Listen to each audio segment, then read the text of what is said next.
Good afternoon, it's Eva. I thought I would bring up something that I'm going through right now with my brain injury and relate it to a couple Bible stories, because truth be told, it's a beautiful day.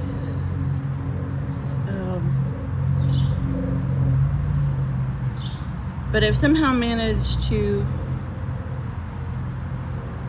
waste too much of it just feeling sorry for myself, and just like a phenomenal waste of time that actually accomplishes nothing.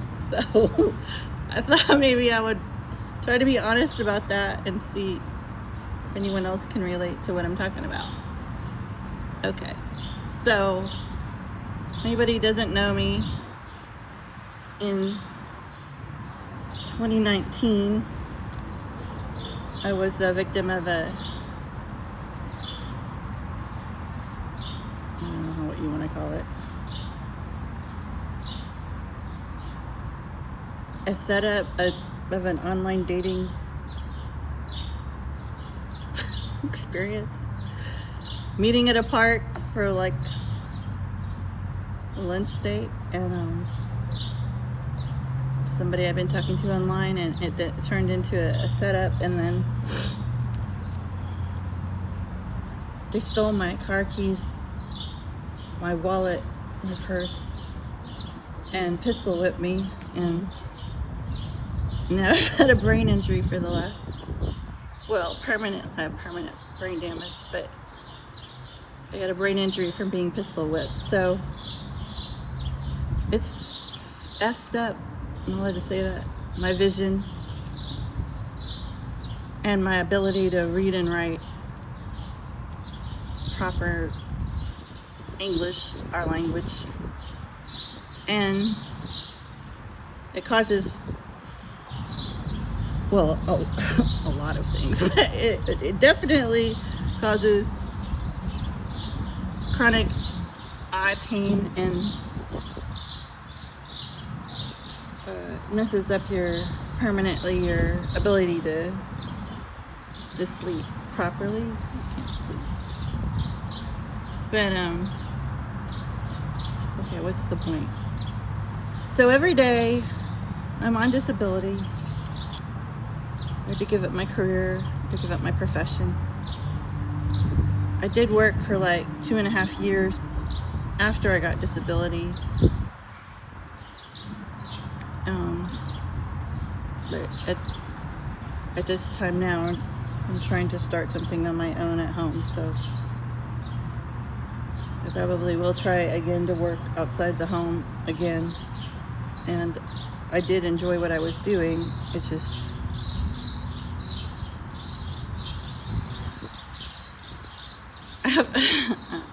I'm trying to get certification for my social work degree. Hopefully I'll be able to make more money and find some way to have maybe a more verbal only type job. So I can't do the note writing like I used to. I was in the field for 3 years before, when I had the brain injury, and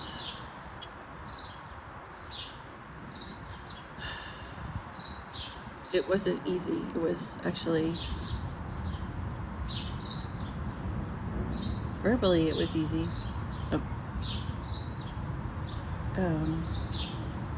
Intellectually it was easy. But you have to take copious notes and produce a lot of reports and a lot of statistics and analysis. A lot of things I can't do very well. And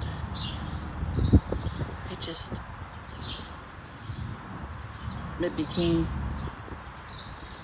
I couldn't write the notes. I couldn't keep up with other people at all. Like, first it was like they wanted you to see like 5 to 6 patients a day, and then after COVID it was like see 8 to 10. But of course, after every person you saw, you'd have to write a detailed clinical note about that encounter. And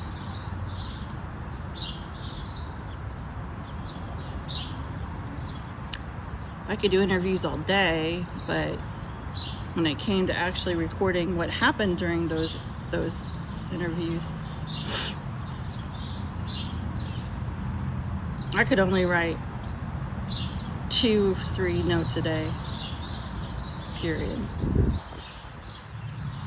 And it was long days. It was like 10-hour days.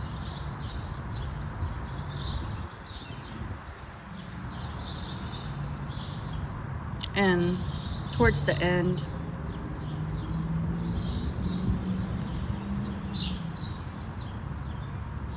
they got really like a lot of run-on sentences.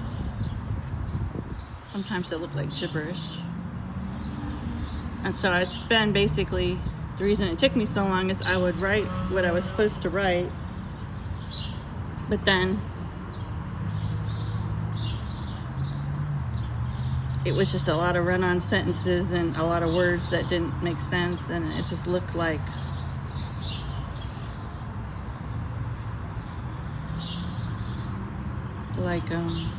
somebody didn't know how, it looked like somebody was illiterate, honestly. So then I would spend hours rewriting everything and trying to edit it and make it, because like when you have a brain injury, like when I see a sentence, like it's a book about the Bible, like here's a sentence, and what happens is these 2 lines will merge, and so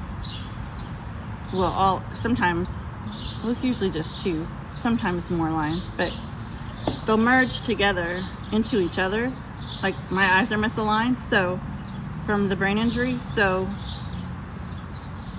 it just becomes one long run-on sentence that sometimes the letters overlap and sometimes they swap places, and it's way worse with numbers. And so what you have to do is, it's kind of like, I always say, it's kind of like when you're learning Spanish, like to say in English, I would say, Sally, take the dog for a walk. Or Abigail, I don't know, looked up at the sun. But in brain injury, it reads it like Spanish. Like Spanish would be like, the way you say it in Spanish is you flip the sentence. So you would say, dog, Sally, walk, or son, Abigail, saw. So it'd be backwards. And so when I look at an English sentence, I have to put it back in order. So I have to take everything I said would be backwards. So I would have to put it back in order. And then all the grammar would be wrong. And then, I don't know. You get the point. It's not efficient. So, highly inefficient. Kind of like hiring a second grader. Anyway, so every day what I do to make that better so that I can read more normally, every day I spend a couple hours working on my reading. I used to do this like at a rehab with, you know, a speech pathologist is what they call it, or speech therapist is what they call it. But really they're just helping you learn like memory and help you learn like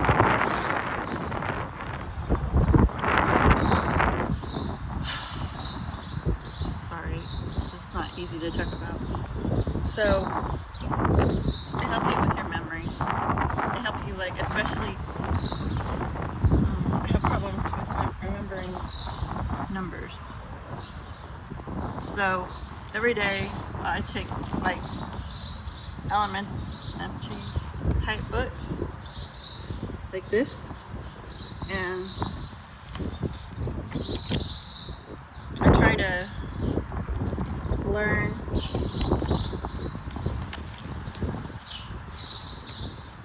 like normal things, especially numbers. Like this teaches you like 20 B's, 10 D's, and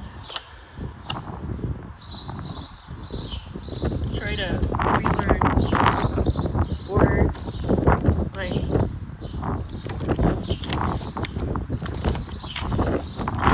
this is crazy. And then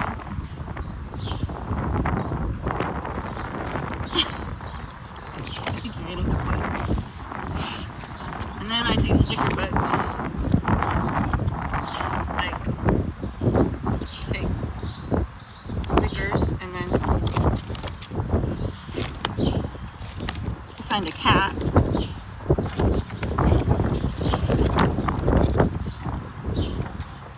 And you have to put the sticker on the right shape. And when you have a brain injury, this is really important because your eyes play tricks on you and things they're just not where you think they are. It's like your brain's messages to your eyes are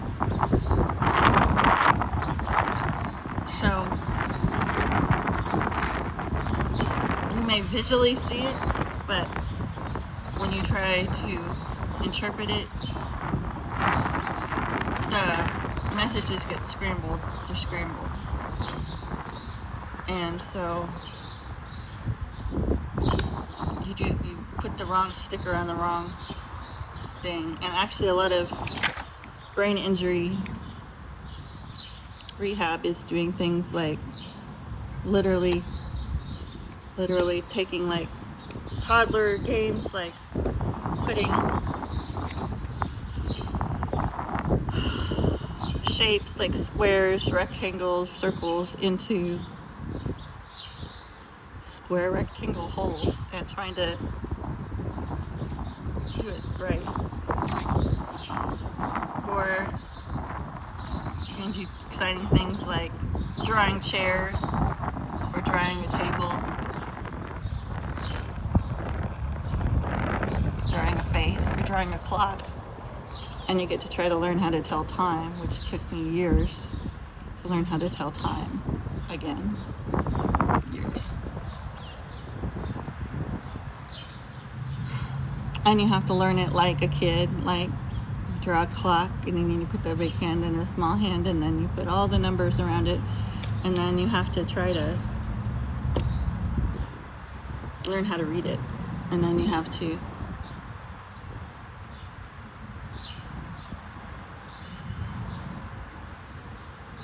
try to learn how to add things. Then like math you do like in 3rd grade or something, and you do that for hours and hours and hours and hours and hours, and then try to be normal. Try to be normal. And you try to tell yourself it's not that hard, these are easy. There's no reason that I can't put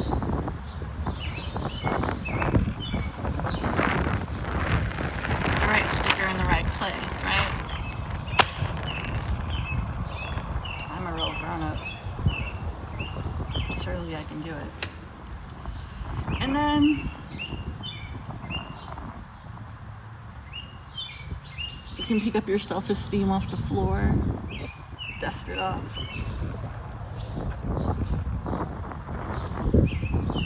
start again. So, what does that have to do with the Bible stories I'm talking about today? Because I'm done talking about my brain injury. Sorry, it's my alarm. We have to do other stuff.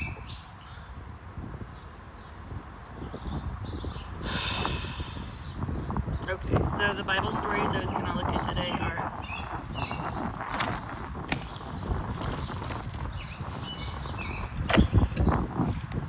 the story of Abraham and his son Isaac, and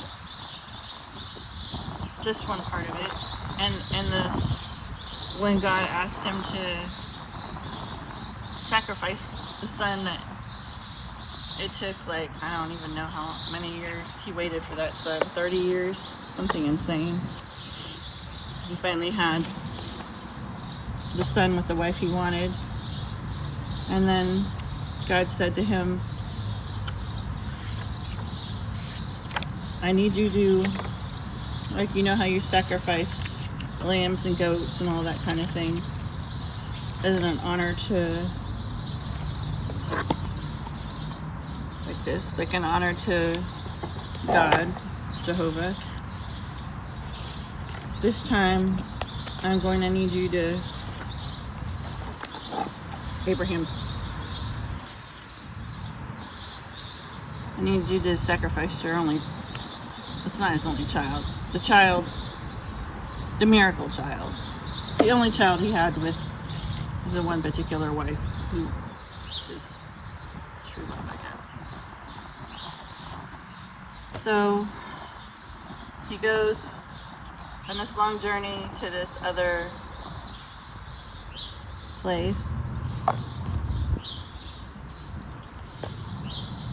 Moriah. It's not where he lives, and he goes with a donkey and,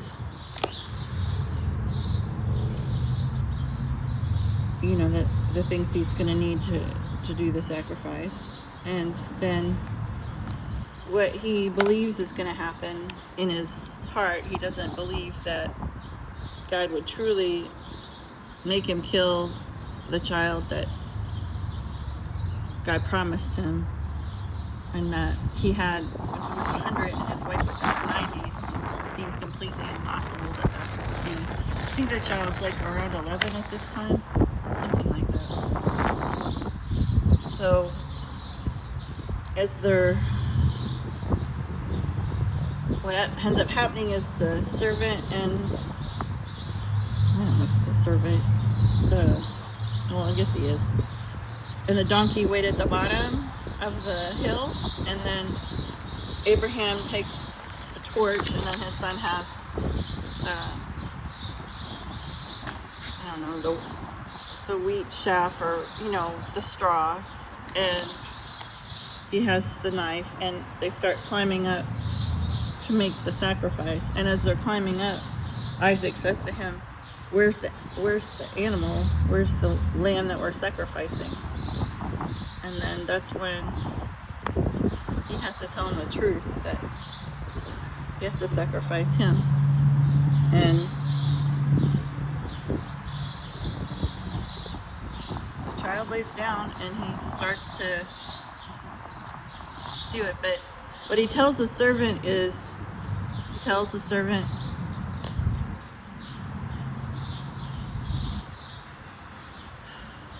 we'll be back.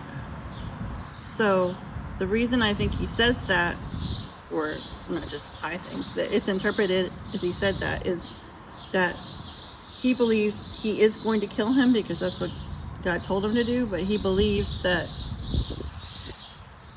God will resurrect him from the dead. That's what he believes.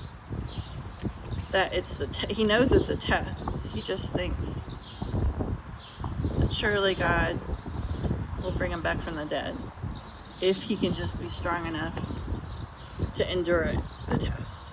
So he is about to stab him with the knife, and an angel appears, and the angel says to him, you passed the Lord's test, and you do not need to hurt the child. And look to the bush, there's a ram that you can sacrifice. So when he looks over in the landscape, there's a ram tangled up in the bushes. And so he's relieved and obviously so happy, you know, and they sacrifice the ram, and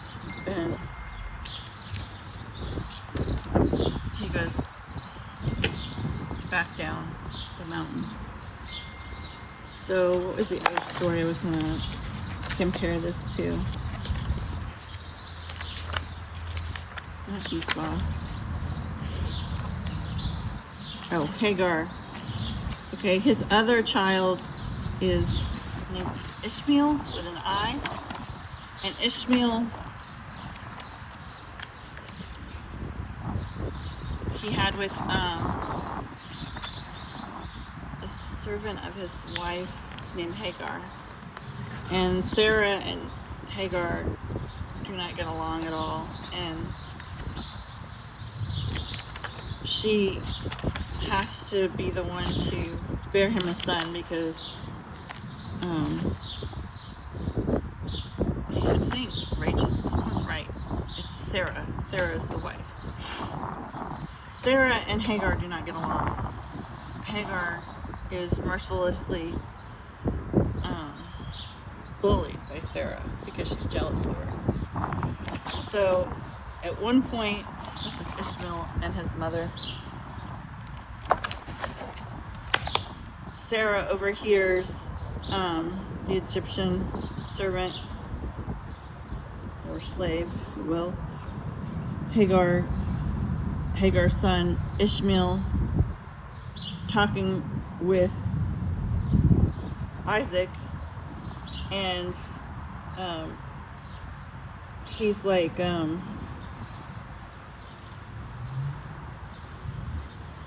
making, I don't know, like, he's not bullying him. He says something out of place about, like, a teasing remark or something about Isaac. And so Sarah says, she demands that Abraham throw her out as a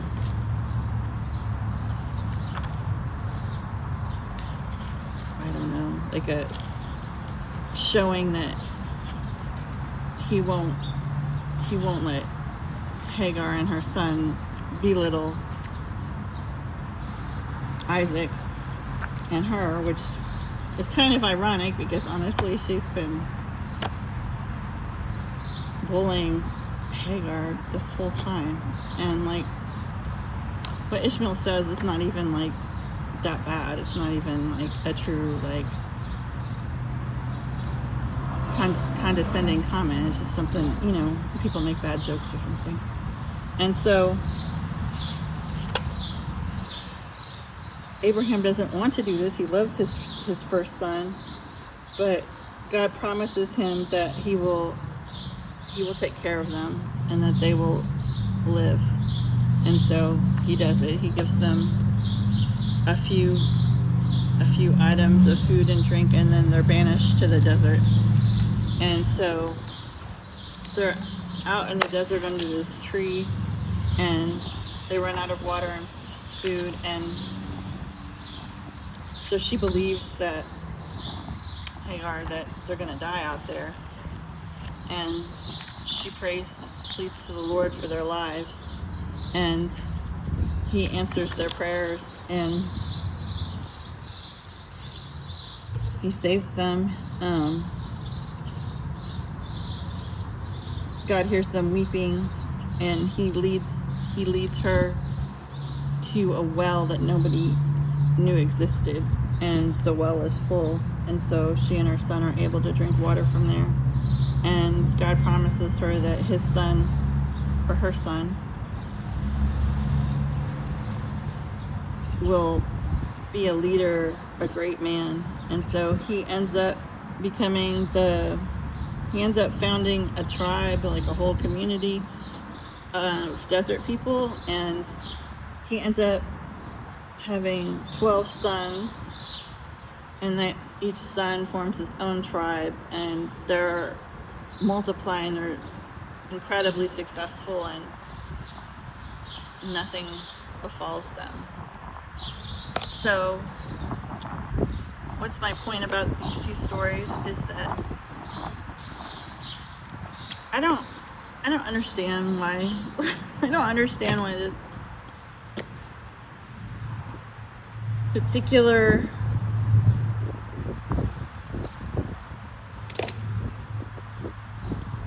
horrible event that's pretty much ruined most of my life happened. I don't really get it. And a lot of times I'm angry, I'm sad, I'm self-pitying, I'm despondent. I don't see hope. I don't see how any of this is going to be made into anything worthwhile. It feels impossible. And then after losing Medicaid recently, like a lot of people in my state, like Trump's really taken it's like a hammer to anybody who has an illness like cancer or a disability. Just chopping away at us to see, I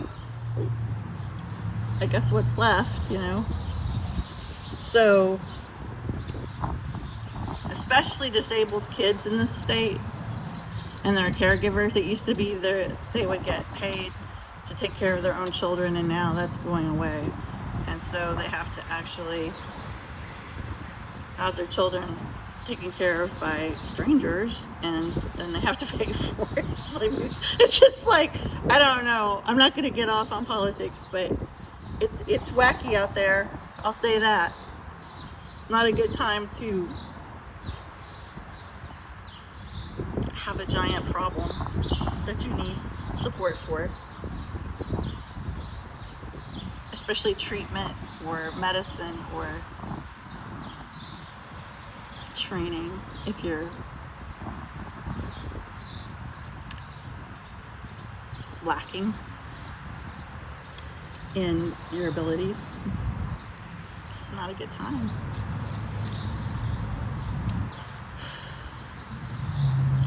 So right now I'm trying to open my mind, and I'm praying. I go to Mass every day and try to do listening to a lot of audiobooks about how much I don't know. Like, just basically, like, why is it that I am so sure that I know best and that God doesn't know what he's doing, and a huge mistake has been made.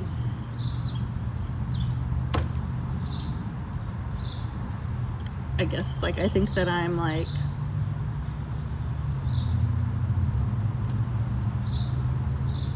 special or something, and, like, this shouldn't have happened to me. I don't know. I don't want to say self-deprecating things about it, but it can get really self-critical in here because I can't do the things I used to be able to do, and those are all things I need to do to be productive in society and make a living and function in society. And I don't understand it. And a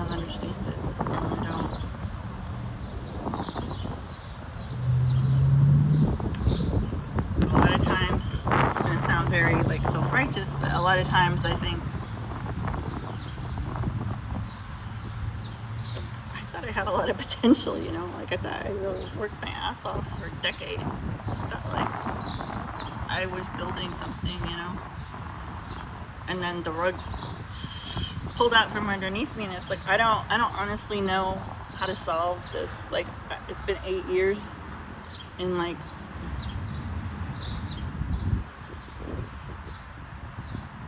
11 days will be 8 years, and it's like I don't have a solution. I don't have a plan that works. I got a lot of plans. None of them are viable for the long term anyway. So I just am thinking about those Bible stories and like listening to some of the verses around them a lot by myself, and trying to understand or make myself understand that like I don't know what's best for me. I don't know why this stuff happened, and if it's a test, I'd say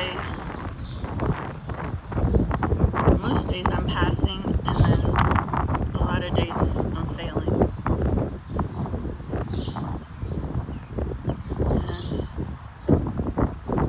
And I know I'm not the only one who feels that way. So I look to these stories, I look to Bible stories to help me have solace, so I know that other people in time, in history, in the world felt like me. They felt despondent, hopeless, wretched, left behind, forgotten, less than, overlooked, worthless, and used up. And I'm not the only person who's ever had those feelings. And that I don't know what's going to happen. I don't know how this is all going to turn out. But I know I'm a completely different person than I was when I first had the brain injury. I mean, I'm closer to what I was than when I first had it, for sure. And I know I'll never be that again. And I know that I'm going to be something different, because there's nothing else for me to be. I can't be who I was in the past. It's not possible. And I'm becoming someone new. And I don't yet know what worth that's going to, what value that's going to have,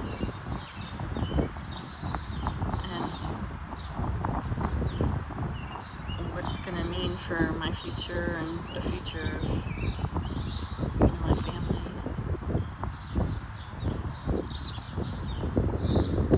Anyway, that's my video.